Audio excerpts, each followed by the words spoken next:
They chatted, just about everything and anything, yet nothing.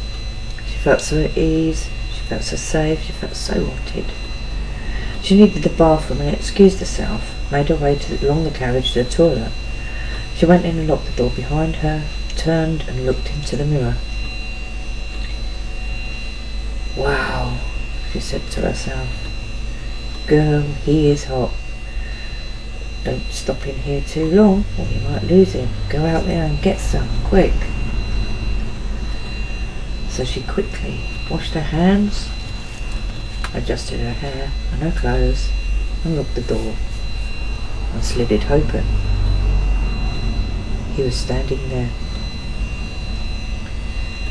She went to slip past him in the train, and it rocked. She fell against him. She closed her eyes and took a deep sniff. It was a smell she hadn't smelled before. She couldn't place it, but it was the best smell ever, and it awoke feelings in her that she thought she would never find.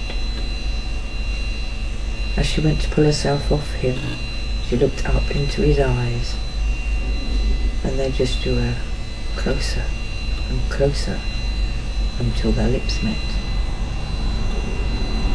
A kiss? Not just a kiss. She felt that he was exploring every inch of her past and dancing on every taste bud, like they were melting together, like the warm wax of a candle as it dripped slowly down into a hot pool of wax. His warm touch as he pushed her blouse off her shoulder to reveal her naked skin. He kissed her shoulder as he let her blouse fall to the floor. A zephyr seemed to encase her as he held her to him, exploring every inch of her skin with his fingertips. She didn't notice the coldness of the steel train as she slid up it as he lifted her, her sweaty back leaving its mark on the steel side as he brought her to him and began to explore inside. As their bodies writhed together, she felt as if an electrical current was building up, and somewhere would be an almighty discharge of power. Turning her, she felt the cold glass of the train window against her face, and again he thrusted into her, probing deeper and deeper.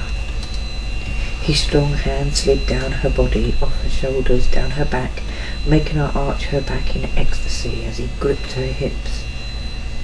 And with one last powerful thrust, the electrical charge erupted.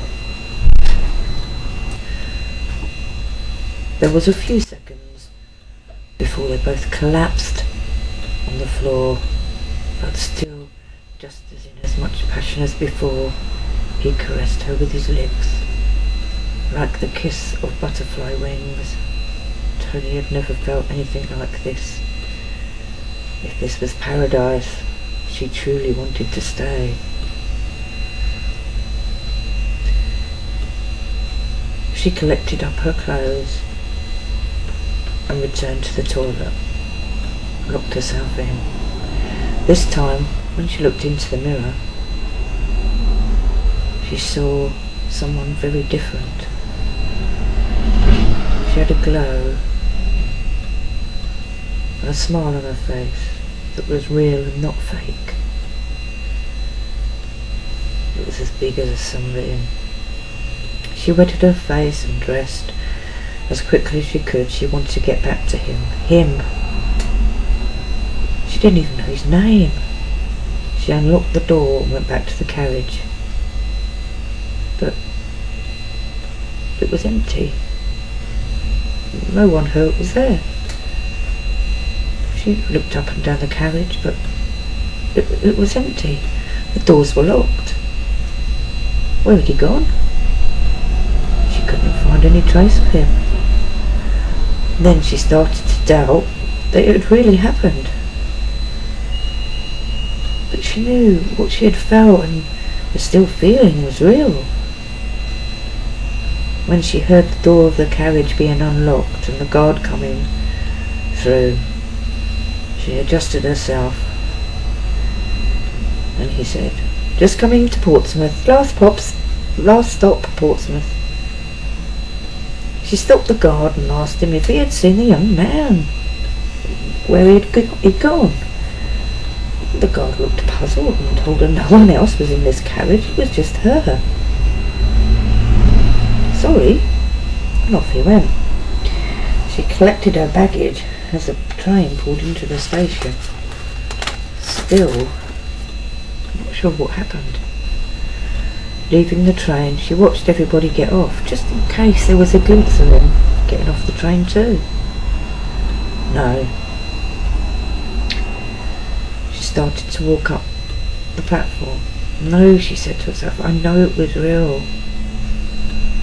As she passed the window where she'd been sitting, she looked in. The carriage was still empty. But as she got to the fourth window, there he was, sitting with tears rolling down his cheeks, waving, but he didn't seem to be looking at Tony, but further away in the distance. Tony stopped and whispered as she touched the window, "I don't even know your name."